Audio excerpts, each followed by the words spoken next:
Uncle ये common sense क्या होता है, कॉमन सेंस का मतलब क्या होता है, ऊंचाई से जगह पे। और बोला चारों ने मिल कर के कि इसको गाड़ी को हम खाई में धक्का मार देंगे, नहीं चलाएंगे। दो आगे से धक्का मार रहा था और दो पीछे से धक्का मार रहा था। हेलो दोस्तों, आज मैं आप लोगों को चार दोस्त की बेमिसाल कहानी सुनाने जा रहा हूँ। एक गांव था जिसका नाम था बेलजा। उस गांव में चार दोस्त रहते थे। चारों कोई काम नहीं करते थे, चारों सिर्फ गांव में घुमा करते थे, जिससे लोग देख करके कहते थे कि तुम लोग क्यों नहीं कोई काम करते हो, कोई काम धंधा करो। लेकिन वो किसी के कोई बात नहीं सुनते थे, ना वो अपने घर वाले को ना गांव वाले को, किसी को कुछ नहीं समझते थे। वो सिर्फ ऐसे ही घुमा करते थे, जिससे गांव वालों ने उनको बोलते थे कि इनके पास तो कॉमन सेंस ही नहीं है, ये क्या काम करेंगे। और ये बात पूरी गांव कहने लगे कि इनके पास तो कॉमन सेंस ही नहीं है, क्या काम करेंगे। और ये बात सुन करके उन लोगों ने थक गया कि कॉमन सेंस नहीं है, कॉमन सेंस नहीं है।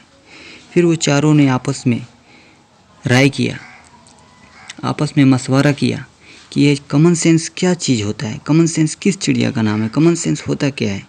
कि सभी लोग बोल रहे हैं कि कॉमन सेंस नहीं है, कॉमन सेंस नहीं है। तो उन चारों में एक था जो थोड़ा बहुत पढ़ा लिखा था, बाकी सभी अनपढ़ गंवार थे। तो एक ने बोला कि ये कॉमन सेंस, इतना तो पता नहीं कि कॉमन सेंस का मतलब क्या होता है और कॉमन सेंस किस चिड़िया का नाम है, लेकिन इतना ज़रूर पता है कि ये एक इंग्लिश वर्ड है। फिर चारों ने बोला यार इसका मतलब जानना पड़ेगा, यार कॉमन सेंस का मतलब क्या होता है ये हमें जानना पड़ेगा। कॉमन सेंस क्या है, कॉमन सेंस का मतलब क्या होता है, गांव वाले सभी क्यों बोलते हैं कॉमन सेंस नहीं है। उसने बोला अरे यार इसको तो पता करने के लिए इंग्लैंड में जाना पड़ेगा, क्योंकि इंग्लिश वो इंग्लैंड में बोली जाती है और ये एक इंग्लिश वर्ड है। तो उन लोगों ने बोला ठीक है, तुम इंग्लैंड चले जाओ और पता करके आओ कि कॉमन सेंस का मतलब क्या होता है। फिर चारों ने मिलकर पैसे इकट्ठे किए, कहीं कहीं से पैसे इधर उधर से ले करके पैसे इकट्ठा करके उसका फ़्लाइट का टिकट वकट बुक किए और उसको एयरपोर्ट भेजे इंग्लैंड जाने के लिए। वो एयरपोर्ट जा कर के बैठा हुआ था, तभी वहाँ पे एक बुज़ुर्ग आदमी आया और उसके पास में बैठा। क्योंकि वो फ़्लाइट का वेट कर रहे थे, वो भी बुज़ुर्ग आदमी भी इंग्लैंड जाने वाला था, वो भी फ़्लाइट का वेट कर रहा था। तभी वो बुज़ुर्ग आदमी ने इससे पूछ दिया बेटा कहाँ जा रहे हो। उसने बोला मैं इंग्लैंड जा रहा हूँ। उसने बोला इंग्लैंड में क्या काम करते हो और कहाँ रहते हो, किस काम के लिए इंग्लैंड जा रहे हो। उसने बोला अंकल मैं पहली बार इंग्लैंड जा रहा हूँ। तो उसने बोला वो क्या काम है कि इंग्लैंड जा रहे हो। उसने बोला कि एक वर्ड है जिसको पता करने के लिए हम इंग्लैंड जा रहे हैं। उसने बोला अरे यार ऐसा कौन सा वर्ड है जिसको पता करने के लिए आपको इंग्लैंड जाना पड़ रहा है। हमारे इंडिया में इतने बड़े बड़े विद्वान हैं, पढ़े लिखे लोग हैं, इतने बड़े बड़े साइंटिस्ट हैं, आप कौन सा वर्ड है कि आप इंग्लैंड जा रहे हो पता करने, ज़रा हमें भी तो बताओ। उसने बोला अंकल ये कॉमन सेंस क्या होता है, कॉमन सेंस का मतलब क्या होता है। उसने बोला अरे यार इतनी छोटी सी बात के लिए आप इंग्लैंड जा रहे थे, ये तो मैं ही बता दूंगा। बोला ठीक है अंकल आप ही बता दो, क्योंकि मैं वहाँ नहीं जाऊँगा तो मेरे सारे खर्चे बच जाएंगे और मैं यहीं से वापस चला जाऊँगा। बोला ठीक है मैं आपको बताता हूँ। देखो एक पान की दुकान है और जो पान बेचता है उसे सारे गांव के लोग पान वाला बोलते हैं। और वो पान वाले के परिवार में चार लोग हैं, पहली उसकी बीवी, दूसरा उसका बेटा और तीसरी उसकी बेटी। तो चौथा उस परिवार में कौन है, उस परिवार का चौथा हिस्सा कौन है। उसने बोला कौन है अंकल। उसने बोला अरे यार वो पान वाला है। बोला अच्छा पान वाला। लेकिन उस लड़के को ये पता नहीं कि कॉमन सेंस का मतलब क्या होता है, उसको समझ नहीं आया और उसने समझ लिया पान वाला। और वो फिर बोला थैंक यू अंकल आपने मेरे को बता दिया। फिर वो वापस चला गया अपने दोस्तों के पास। दोस्तों ने बोला अरे यार इतना जल्दी कैसे आ गया, इतना जल्दी पता चल गया, इंग्लैंड इतना जल्दी जाके आ गया। उसने बोला कि मैं इंग्लैंड नहीं गया यार, इंग्लैंड क्या करने जाना, इंडिया में पढ़े लिखे लोग हैं, इतने बड़े बड़े वैज्ञानिक हैं, इतने बड़े बड़े विद्वान हैं, हमें इंग्लैंड जाने की क्या ज़रूरत है, हमें यहीं पता चल गया। बोला अच्छा ठीक है यहीं पता चल गया तो बढ़िया बात है, बताओ क्या होता है, कॉमन सेंस का मतलब क्या होता है। उसने बोला देखो एक पान की दुकान है, उसमें एक व्यक्ति पान बेचता है जिसको लोग पान वाला बोलते हैं। पान वाले के परिवार में चार लोग हैं, एक उसकी बीवी, दूसरा उसका बेटा, तीसरी उसकी बेटी, तो चौथा कौन हुआ? तो चारों ने पूछा कौन हुआ बताओ? तो उसने बोला अरे यार पान वाला। अच्छा, कॉमन सेंस का मतलब होता है पान वाला।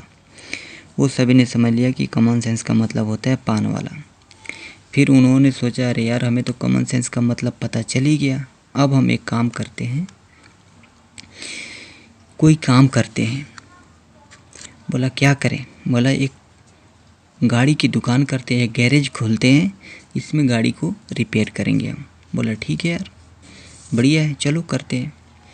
फिर उन लोगों ने जा कर के एक गाड़ी की गैरेज खोला, गाड़ी की दुकान खोला और वहाँ पे चारों ने डेली जाना आना, ऐसे करते करते करीब 2-3 साल बीत गए, लेकिन एक भी गाड़ी उनके पास रिपेयर के लिए नहीं है। पता है क्यों? क्योंकि उन लोगों ने जो दुकान खोली थी ना, वो घर की दूसरे मंजिल पे थी। तो दूसरे मंजिल पे कोई अपना गाड़ी कैसे चढ़ाएगा, कैसे उतारेगा, कैसे रिपेयर कराने के लिए वहाँ ले जाएगा? इसलिए वहाँ पे 2-3 साल में एक भी ग्राहक नहीं आया, एक भी गाड़ी नहीं आई। फिर उन लोगों ने बहुत परेशान हुआ, बोला अरे यार एक भी गाड़ी नहीं है, हम परेशान हो गए। बोला ठीक है, इसको सभी इसमें का सामान बेचते हैं, अब ये काम छोड़ करके अब शुरू करते हैं एक मिठाई की दुकान। बोला हाँ बढ़िया रहेगा मिठाई की दुकान। फिर उन लोगों ने गैरेज को तोड़ ताड़ के बेच बाच के उसके बाद शुरू किया एक मिठाई की दुकान। मिठाई की दुकान में करीब 2 साल बीत गए, लेकिन एक भी ग्राहक नहीं आया मिठाई खरीदने के लिए। पता है क्यों? क्योंकि वो मिठाई की जो दुकान थी वो उसी गैरेज की दुकान में थी जिसमें उन लोगों ने गैरेज किया था, उसी में मिठाई की दुकान कर दिया था। और बाहर पूरे बोर्ड लगे थे रिपेयरिंग सेंटर, गैरेज, वर्कशॉप, इसलिए कोई व्यक्ति वहाँ पे नहीं जाता था। फिर उन लोगों ने परेशान होकर बोला अरे यार इसको बेच दो, तोड़ ताड़ दो, इसको नहीं चलाएंगे हम। फिर उन लोगों ने क्या किया, जो भी मिठाई था सभी रिश्तेदार में इधर उधर बांट दिए, खा पी के उसको ख़त्म कर दिए और दुकान को बेच बाच के वहाँ से आ गए। फिर आने के बाद में उन्होंने सोचा अरे यार एक काम करते हैं, एक गाड़ी खरीदते हैं और उसको भाड़े में चलाते हैं। बोला हाँ ये भी काम बढ़िया है, इसमें तो ज़रूर कमाई होगी हमारे को, ज़रूर हमारा ये बिजनेस सफल होगा। फिर उन्होंने मिल कर के एक कार ख़रीदा। कार ख़रीद करके उसको क्या किया, स्टेशन पे लगा दिया। बाद में करीब 2-3 साल बीत गए, लेकिन एक भी पैसेंजर उधर नहीं आया उनके पास में। कार को 2 साल हो गए स्टेशन पे लगे हुए, लेकिन एक भी पैसेंजर उसमें नहीं बैठता था। पता है क्यों दोस्तों? क्योंकि वो चारों उसी कार में बैठे रहते थे। तो दूसरा जब पैसेंजर आता तो वो सोचता था कि ये गाड़ी बुक है ऑलरेडी, इसमें बंदे बैठे हुए हैं, तो वो उनको कभी बुक नहीं किया।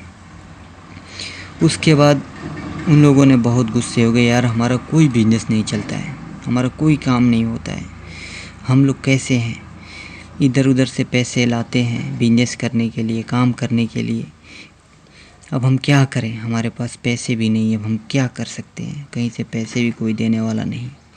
उन लोगों ने बहुत परेशान हुआ और गुस्सा होकर के कार को क्या किया, ले कर के गए एक पहाड़ी पे, एक ऊंचाई से जगह पे, और बोला चारों ने मिल कर के कि इसको गाड़ी को हम खाई में धक्का मार देंगे, नहीं चलाएंगे। और चारों ने धक्का मारना शुरू कर दिया और चारों धक्का मारते रहे, लेकिन गाड़ी खाई में नहीं जा रही थी। पता है दोस्तों क्यों? क्योंकि आप सुनेंगे तो बहुत हंसेंगे, क्योंकि वो चारों एक तरफ से धक्का नहीं मार रहे थे, 2 आगे से धक्का मार रहा था और 2 पीछे से धक्का मार रहा था, इसलिए गाड़ी खाई में नहीं जा रही थी। दोस्तों और भी इसके आगे वीडियो देखने के लिए, कहानी सुनने के लिए अगर आप दिलचस्प हैं तो प्लीज़ हमें कमेंट में बताइए, हम आगे भी इसकी कहानी बनाएंगे। अगर ये वीडियो अच्छी लगी हो तो इस चैनल को सब्सक्राइब कर लीजिए, ताकि वीडियो का नोटिफिकेशन आपको सबसे पहले मिले, और एक लाइक तो बनता है। थैंक यू दोस्तों।